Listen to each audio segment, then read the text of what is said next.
If you've just joined us, you're watching the news at 10 on Channels Television, coming to you live from Lagos. And wonder about top stories. PDP flag bearer Atiku Abubakar picks former Anambra State Governor Pt.2 as his running mate for the 2019 presidential elections. Zamfara Governor Abdulaziz Yari denies plans to dump ruling party after meeting with President Buhari with the party's primary in his state. All Progressives Grand Alliance holds national convention in ex-retired General John Go as presidential candidate. And Turkey says it has evidence proving that journalist Jamal Khashoggi was killed in Saudi embassy in Istanbul.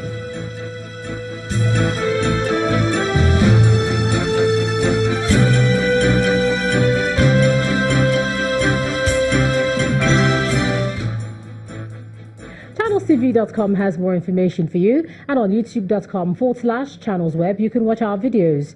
You can also watch us on your mobile device via your browser, or download the Channels TV app for Android and iOS devices from their respective stores.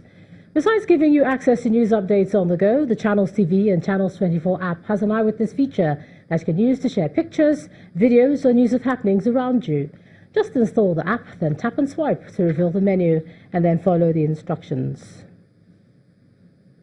Now let's take another look at the minimum wage issue. I'm now being joined on the news at 10 by a legal practitioner, Mr. Samuel Oduroye. Thanks a lot for joining us on the news at 10. Thank you. So what stage of negotiations are we at now? You see Labour saying 30,000, the government saying maybe 24. Where are we now? Currently, it appears both parties have not come to an agreement.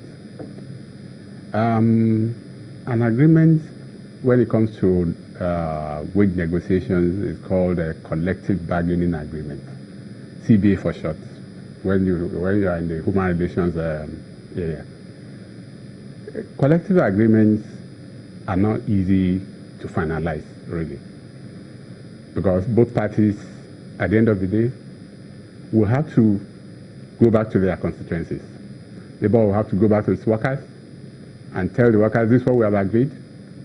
The government will have to convince the economists that this is what we have agreed with Labour before both parties will now sign an agreement formally adopting what they have agreed on both sides. That's when we now have the minimum wage. But if they can't agree, for instance, in your own experience, if they don't agree, then what? What are the options for Labour? The Labour could, as they have done to fast-track the issue, go on strike. Again. That will not be good for the economy. Usually government bends over backwards to make sure that does not happen. In this instance, I hope they will not allow it to happen because the economy is not in a good shape to allow us to go back to the trenches. But perchance, all efforts to reach an agreement is stimulated. Probably the government might look at arbitration, calling third parties to mediate and see whether they can come to an agreement. But rarely had that happened in Nigeria. Even when you look at the old minimum wage of 18,000, it's not something that was implemented in a uniform manner. Some states were paying it, some were not. Now we're looking at 30. Do you buy the argument that states should pay what they can? I mean, you heard Governor Koracha there saying, pay as the states can afford to do so. Should that be how this should be implemented? Realistically, if we look at what obtains now, Lagos State, for example, is not batting an eyelid because Lagos could afford to pay what they've been paying now. But we could not say the same thing of a state like Yobe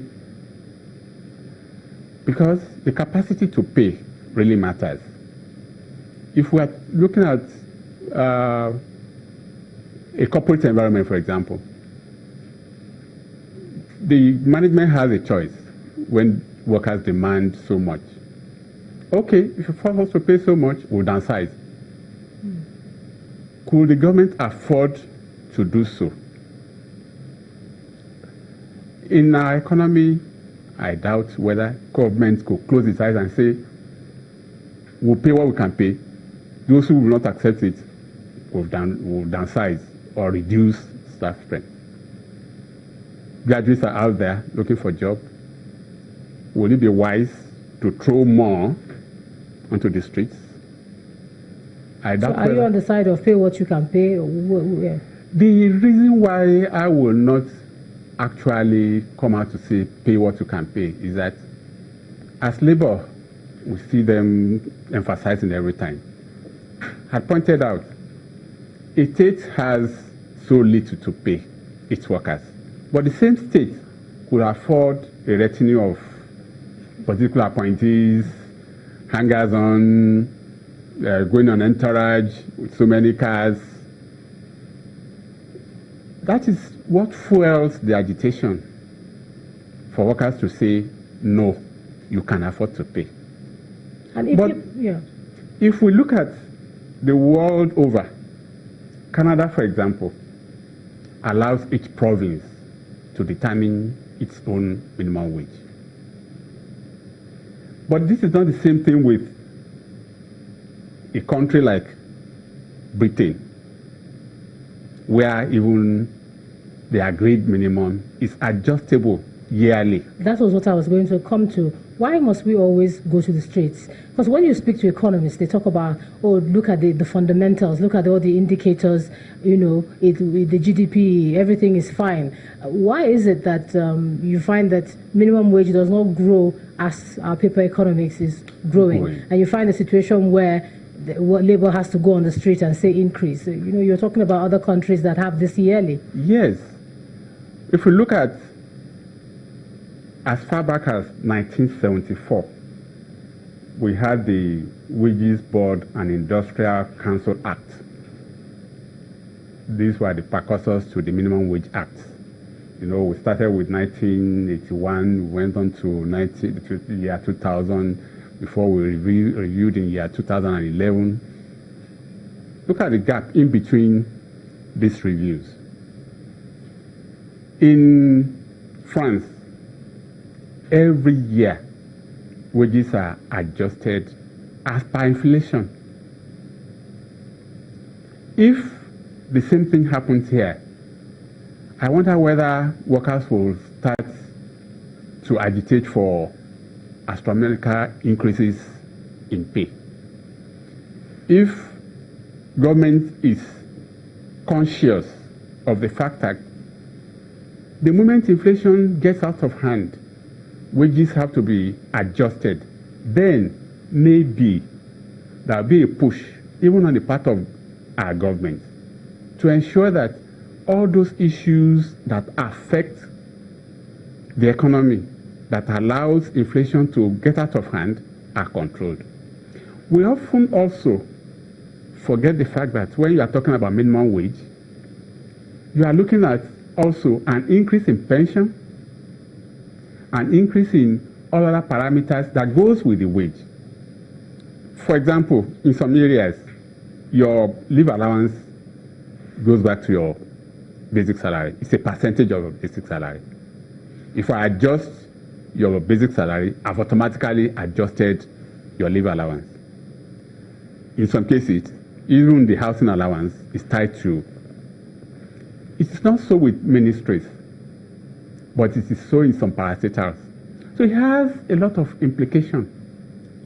So that is speaking on the side of government having to look at it very critically before they agree on a figure. All right, legal practitioner Mr. Samuel Odroye, thanks a lot for joining us and sharing your thoughts on this matter on the news at 10 tonight. Thank you. Let's cross over to Abuja now. Here's Ibrahim Adra. Hey, Ibrahim. Hello, Ejama. From the demand for review of minimum wage to the calls for the release of Leah Sharibu, the schoolgirl who has remained in the captivity of Boko Haram insurgents since her abduction about 8 months ago. Now, that call has continued to echo from different parts of the country. This time, the Christian Association of Nigeria is appealing to the insurgents to set free the Dapchi schoolgirl, as well as others abducted by the Boko Haram group. Speaking with newsmen in Abuja, the chairman of CAN Northern Chapter, Reverend Yakubu Pam, says the abduction has caused untold hardship to the affected families. The briefing was also attended by some Muslim clerics.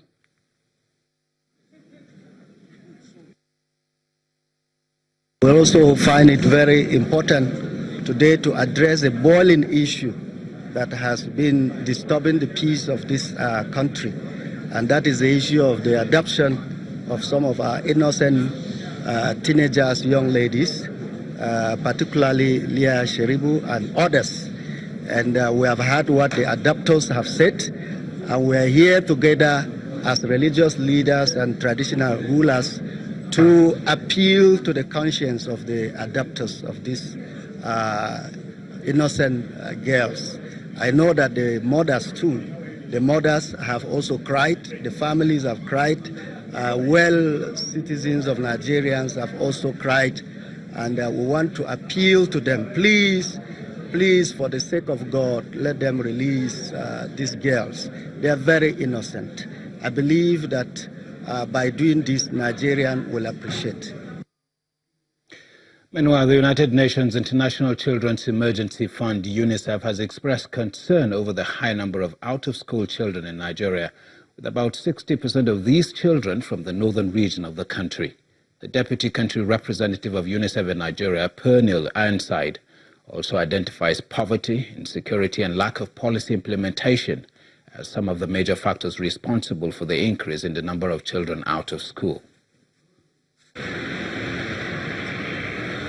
According to the United Nations Children and Educational Fund, UNICEF, there are over 10 million out-of-school children in Nigeria, with 60% of these children living in northern Nigeria. To reverse this trend, traditional rulers from the 19 northern states of the country, in conjunction with UNICEF, have organized this conference in Kaduna, northwest Nigeria. In attendance are representatives of states and federal government, international agencies, school children, and religious bodies, among others.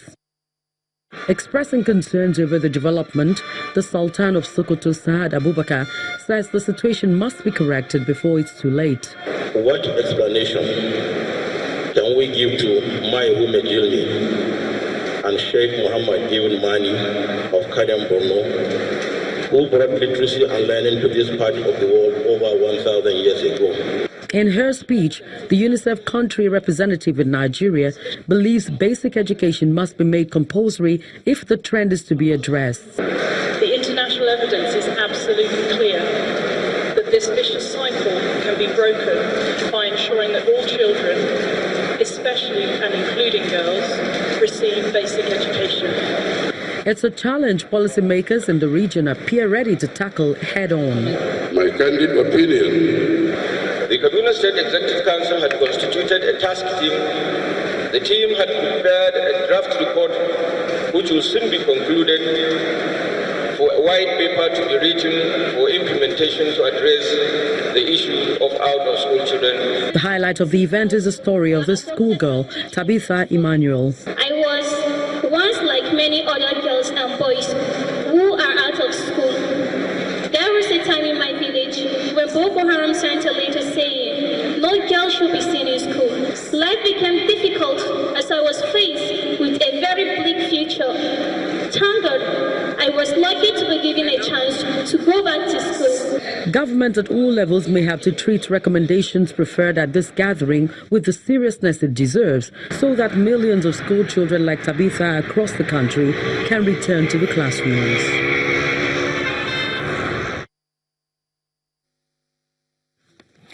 And now to Kogi State, where the governor there, Yahaya Bello, has promised that his administration is making the state an investment destination in the area of infrastructure development. Governor Bello made this comment during the groundbreaking ceremony of the National Housing Project for workers in Lokoja, the state capital. It's the groundbreaking ceremony of the National Affordable Housing Project in Lokoja, the Kogi state capital. The initiative is to give Nigerian workers who contribute to the National Housing Fund an opportunity to own houses at affordable prices. It's a collaboration between the state government, the organized labor, the Federal Mortgage Bank of Nigeria, and Employers Consultative Association. Governor Yahaya Bello arrives at the venue as well as other top government functionaries. The Managing Director and Chief Executive Officer of the Federal Mortgage Bank of Nigeria explains how the scheme works. This template has given us the leverage to ensure that the selling prices of the housing units ranges between 3.1 to 8 million naira.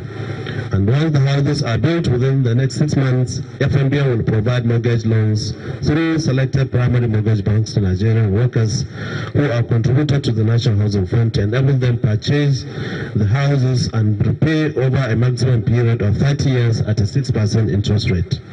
NLC's president speaks on the importance of the synergy between the unions, workers, and the state government.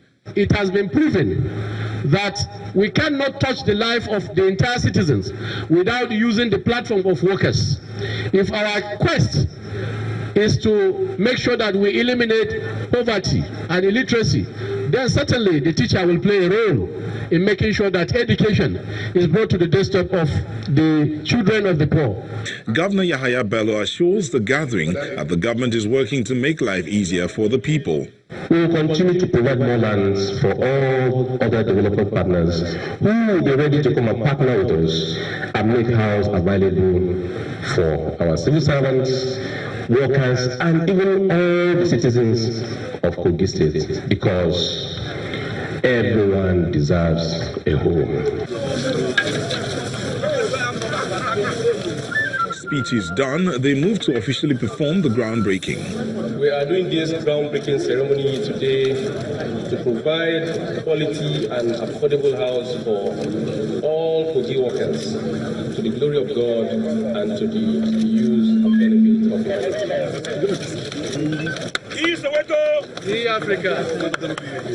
The Kogi State government is hopeful that with the cooperation of investors and workers, the issues of shelter as well as other basic amenities will be put to rest. And that's it from Abuja. But when the news at 10 returns, federal government seeks assistance from world leaders and foreign investors in tackling illegal financial outflows by oil companies. That'll be in our business news. Do join us again.